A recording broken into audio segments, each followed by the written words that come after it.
नमस्कार दर्शकों, आप देख रहे हैं आवाज इंडिया। महाराष्ट्र विधानसभा चुनाव के नतीजों के बाद महायुति में सीएम पद और मंत्रिमंडल को लेकर कवायद जारी है। दिल्ली में अमित शाह और जेपी नड्डा से मुलाकात के बीच एकनाथ शिंदे महाराष्ट्र पहुंचे और अपने गांव निकल गए, जिसे लेकर अटकलों का बाजार गर्म हो गया।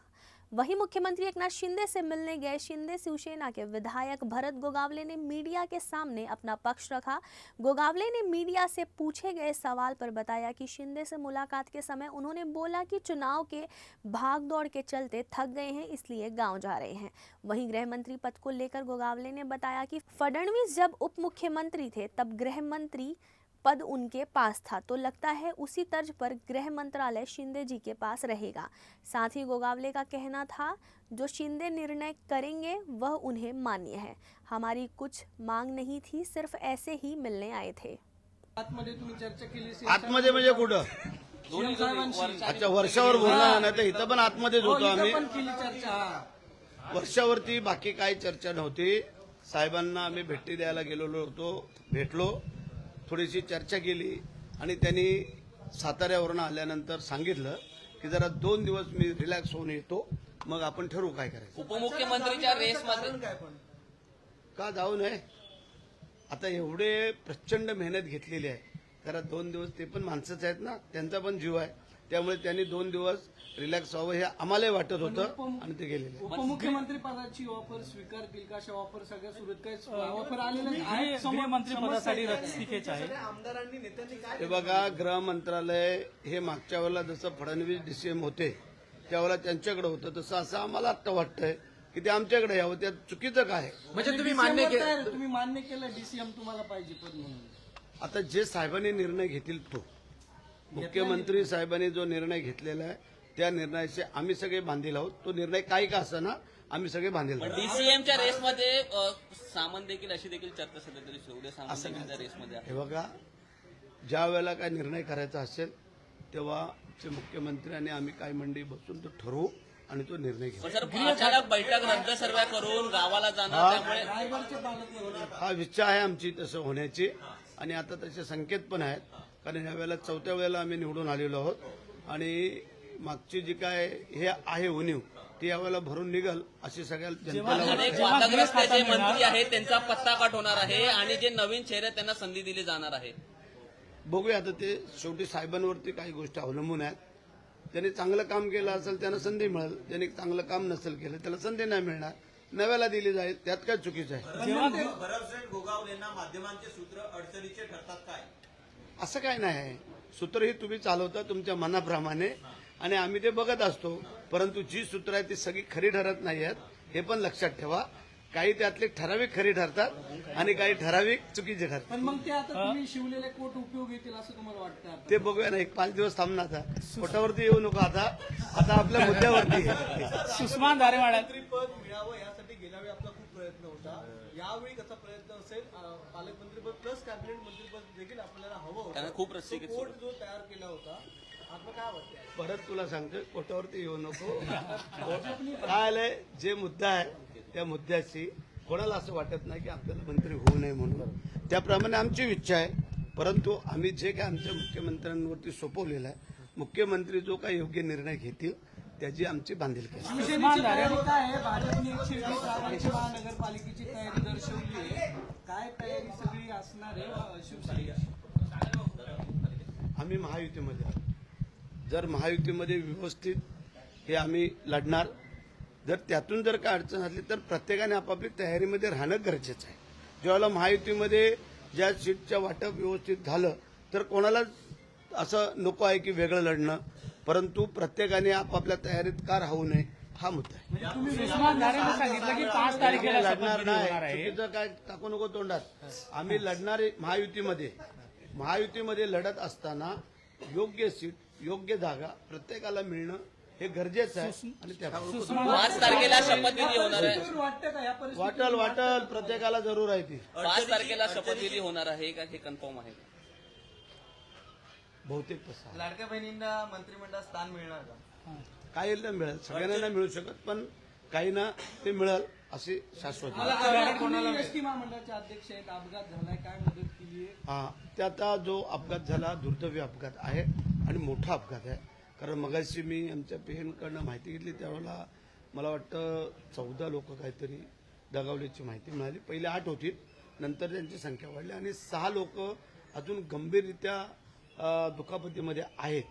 तर देव करो ती सुखरूप राहावं अशी आमची इच्छा आहे आणि ज्यांना जी काही मदत आहे त्यांचे मुख्यमंत्र्यांनी मगाशी सांगितलं त्याप्रमाणे त्यांना चांगली मदत देण्याचा आम्ही प्रयत्न करू, परंतु असे अपघात होऊ नये याची पहिली काळजी घेऊ. ईव्हीएम वरून जे अनेक आहे जे आरोप केले जात आहे त्यांच्याकडे सध्या पुरावे घेऊन ते आरोप करत आहे की बरेचसे जे मतदारसंघ आहेत ज्यात काउंटिंगमध्ये जे सेम आले आहेत 1.5 लाख. बघूया त्यामध्ये आता त्यांनी जर कोर्टामध्ये गेलेले आहेत तर कोर्टात त्याचा निर्णय घेईल. संजय राऊत म्हणतात असं म्हणतात की ईव्हीएमची पूजा करावी, नागेश फ्रेमनी दिसला. शांचे आणि यांचे मोदींचे फोटो घरात लावावे, त्याची पूजा सगळी तुम्ही करावी असं त्यांचं नाही ठीक आहे ना. आता संजय राऊतला स्वप्नातही वाटलं नसल की एवढी मोठी चपरा ह्या महाविकास आघाडीला बसल. कारण रोज रोज रोज जे काय संजय राऊत बोलत होता त्याचं सगळं उलटं झालं. त्याच्यामुळे आता त्याला काय बोलू आणि काय नाही म्हणून तो आता कासावीस झालेला आहे. संजय राऊतांकडे तुम्ही किती लक्ष द्यावं हे आता तुम्ही ठरवा. सर जितेंद्र आव्हाड आले होते मुख्यमंत्र्यांना भेटायला, त्यांनी बाहेरून हा आरोप केला की माझं काम होत नाही, अजितदादा पण करत नाही, मुख्यमंत्र्यांना गेल्या वेळी सांगितलं त्यांनी देखील केलं नाही, आता मी पुन्हा विनवणी करणार. काय वाटतं त्यांचं काय काम? ठीक आहे, आता काय एखादं असं काम असेल जर ते काही चुकीचं असेल अडचणीचं असेल तर ते पण मुख्यमंत्र्यांनी करावं का? आता आम्ही पण काही कामं देतो, एखादं वेगळं असेल त्यात थोडा विचार पण करावा लागतो आणि त्याच्यामध्ये जितेंद्र आव्हाडांचं काय नेमकं काम आहे हे आता आम्हाला काय माहिती नव्हतं, पण ते आम्ही जितेंद्र आव्हाडांना पण विचारू आणि फुरसत मिळाली तर साहेबांना विचारू की जितेंद्र आव्हाड काय काम घेऊन आले होते आणि त्यांनी प्रतिनिधी माध्यमाला दिले काम होत नाही असं कुठलं अडचणीचं काम आहे ते पण आम्ही बघू. पण जितेंद्र आव्हाडांनी चॅलेंज केलंय की जर बॅलेट पेपरवर निवडणुका जर घेतल्या तर मी राजीनामा द्यायला तयार आहे. हो, राजीनामा देईल आणि राज्य सरकारला आव्हान दिलं. होय ना, आता 5 वर्ष थांब नंतर राजीनामा दे. कारण आता जनतेने जे काही निवडून दिलंय ते पहिलं नीट काम करा आणि मग राजीनामा द्या. ईव्हीएमचा काही गोंधळ असं ते आरोप किंवा कुठली परिस्थिती असो, परिस्थिती कठीण असो किंवा कुठली परिस्थिती असो, मुख्यमंत्री गावी जातात, नेमकं कारण काय आहे? आता ते तूच विचारायचं बाकी राहिला होता. त्याचं कारण असं सांगतो, मी मगाशी सांगितलं की एवढी प्रचंड मेहनत साहेबांनी घेतलेली होती आणि जर 2 दिवस त्यांच्या परिवारासहित जर ते जरा थोडा आराम करायला जर गेले, चुकीचं काय, त्यांना पण शरीर आहे, त्यांना पण मन आहे, त्यांनाही भावना आहेत, सगळं आहे. शेवटी माणसाचं शरीर आहे, ते काही यंत्र नाही आहे. आणि म्हणून आम्ही सगळ्यांनी सांगितलं की साहेब 2 दिवस जरा तुम्ही निवांत व्हा आणि या. मग बोलले बाकी काय असेल ते बघू, राजकारण 12 महिने होतच राहणार आहे. केसरकर साहेब म्हणले की मुहूर्त नाहीये 2-3 दिवस, 2 तारखेला असं काय मुहूर्त असं नाही नाही, ते आम्हाला काय माहिती नाही. ते केसरकर त्या मुहूर्तामध्ये जास्त बघत असतात, आम्ही काय त्या मुहूर्त काय बघत नाही. तर आम्ही सरळ मार्गे चालणारी मंडळी आहोत. काही तांत्रिक आहेत त्यांच्याकडे. नाही नाही, त्यांच्याकडे तांत्रिक मंत्रक असेल तर त्यांना नंतर विचारा. काय लोकांकडे असू शकतात, पण ती तुम्ही त्यांना विचारा, म्हणजे ते सांगतील. आम्हाला काही कल्पना नाही. आम्हाला एवढंच कळतं की येणारा दिवस हा चांगला असतो आणि लोकांनी जर तुम्ही चांगलं वागलात तर तुम्हाला कधीच अडचण येणार. विजयानंतर स्नेहल जगताप यांनी तुम्हाला शुभेच्छा दिल्यात का? हो दिल्या, त्यांनी शुभेच्छा दिल्यात की मंत्री होऊन तुम्ही या, अशा त्यांनी शुभेच्छा दिल्या. ती माझ्या मुलीप्रमाणे. मी तिला सांगितलं, बोललो तिला की बोललो तू काय ह्याच्यामध्ये उतरलीस, तर बोलली मला जरा शिकायला मिळालं. तर बोलले ठीक आहे, बरोबर तुलाही काय कुठं कधी अडचण भासली तर बोलो आम्ही आहोत, काळजी करायचं. कारण आता निवडून आल्यानंतर आमचं कर्तव्य आहे सगळ्यांना बरोबर घेऊन माझ्या मतदारसंघाचा विकास करणं, हे एकच उद्दिष्ट आमच्या समोर असतं आणि ते आम्ही सुरू करणार. धन्यवाद. मत व्यक्त केलेलं आहे की निवडणुका जेव्हा लागल्या तेव्हा महाविकास आघाडीचा मुख्यमंत्री पदाचा चेहरा जाहीर व्हावा, तो म्हणजे उद्धव ठाकरे, असं त्यांनी मत व्यक्त केलं. काय वाटतं तुम्हाला?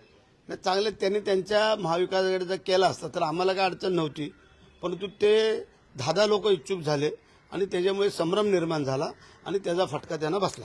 वहीं मुख्यमंत्री एकनाथ शिंदे से मिलने गए एनसीपी शरद पवार गुट के विधायक जितेंद्र आव्हाड ने क्या कहा, आइए सुनते हैं.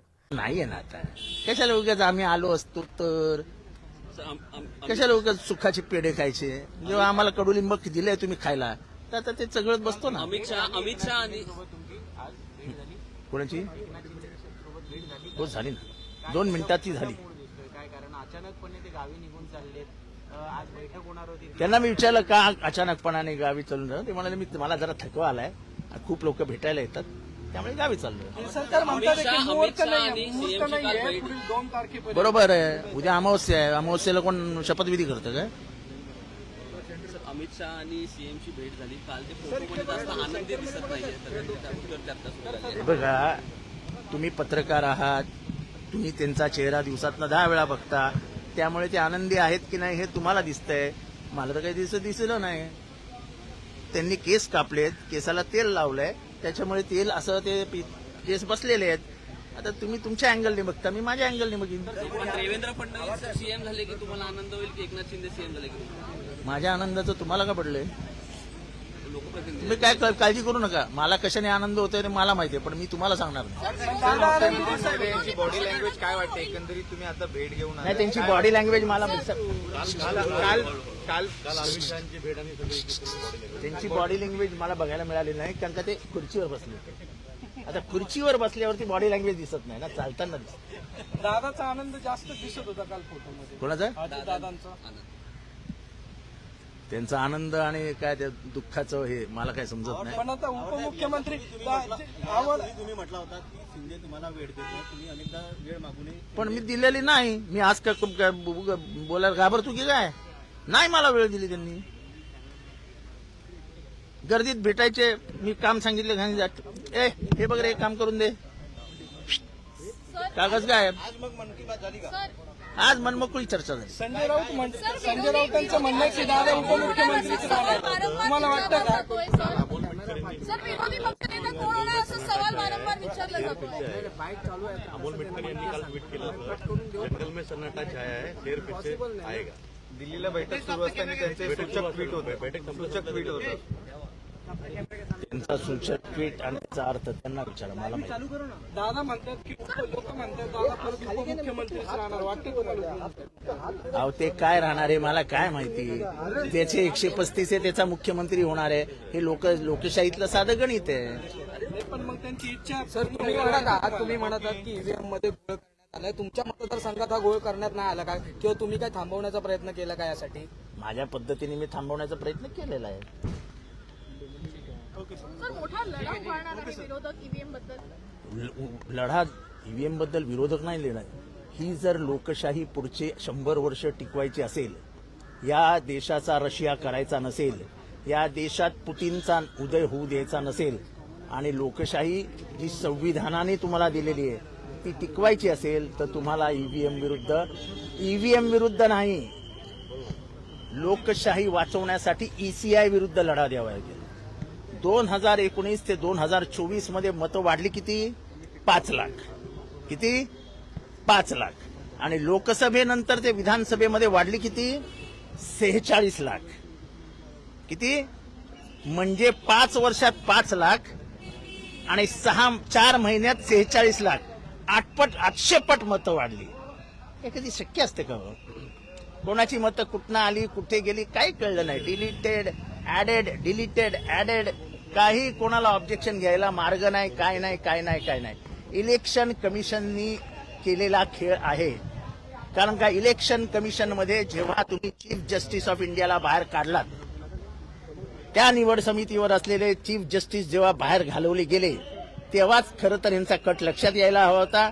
विरोधी पक्षांना समजायला दिरंगाई झाली. हा कट फार आधीपासून शिजला होता.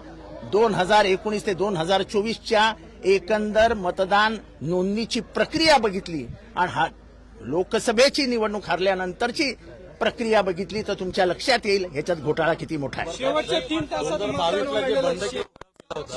जरा थांबावं. शेवटच्या 3 तासात मतदान वाढलेलं नाही. तुम्हाला मतदान कसं वाढतं हे सांगतो. 8 वाजता मतदान सुरू होतं, 9ला पहिल्या फेरीचं मतदान बाहेर पडतं, 9 ते 10 मध्ये मतदान होतं, 10 वाजतापर्यंत झालेलं मतदान जाहीर होतं.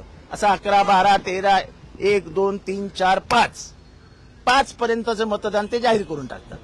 आणि 5 ते 6चं मतदान ते असतं, ते साधारण 7 वाजेस्तो त्यांनी जाहीर करावं असं अपेक्षा आहे आणि नेहमी तसं घडत आलेलं आहे. यावेळेस काय झालं, 1 अमुक टक्के मतदान झालं आणि 11:30 वाजता त्या 5च्या मतदानामध्ये 7.83चा इन्क्रीज झाला. किती? 7.83%. म्हणजे 76 लाख मतं वाढली. हे कशी वाढू शकतात? 7 तास तुम्हाला लागतात कशाला?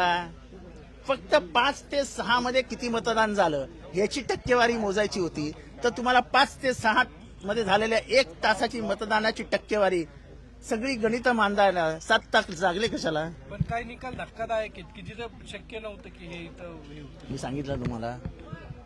असे किती मतदारसंघ सांगू की तिथे मतदान एक आहे? मी तुम्हाला कराड उत्तर आणि सत्यजित पाटणकर आणि बाळासाहेब पाटलांचं मतदान सांगितलं. 90,935, 90,935 जे अशक्य आहे. नाशिकमध्ये 6 मतदारसंघ असे आहेत, 1,38,000 एवढी मतं, 1,38,000 एवढी मतं, 1,38,000 हे मतं कॉमन आहेत. पूर्ण महाराष्ट्राची शीट घेऊन बसा, तुम्हाला सगळं लक्षात येईल. पुढच्या 8 दिवसात आम्ही सगळे घेऊन येणारच आहोत. सदाभाऊ खोत आणि पडळकरांनी रोहित पवारांना आव्हान दिलंय की कुठल्याही क्षणी त्यांनी जाहीर करावं की ईव्हीएम मशीन हॅक होऊ शकतं. 101 रुपयाचं बक्षीस जाहीर केलंय त्यांनी. थांबा, जरा वेळ थांबा ना. दूध का दूध, पाणी करायला आम्ही मोकळे आहोत ना. 2022चा जो ज्यांनी विरोध केला तर सगळ्यांना पाडण्याचा प्रयत्न झाला या निवडणुकीत. पाडण्याचा प्रयत्न झाला, पाडले. पण जर पहिल्या फळीतल्या नेत्यांना पाडायचं आणि विरोधी पक्ष नेत्यांसाठी पण संख्या उरवायची नाही असं काही डाव. असं आहे की ज्या पद्धतीने हे सगळं केलंय त्या पद्धतीने इथली लोकशाहीच संपुष्टात आणायची, महाराष्ट्रातली लोकशाही संपून टाकायची, या प्लॅनिंगने हे सगळं झालेलं आहे.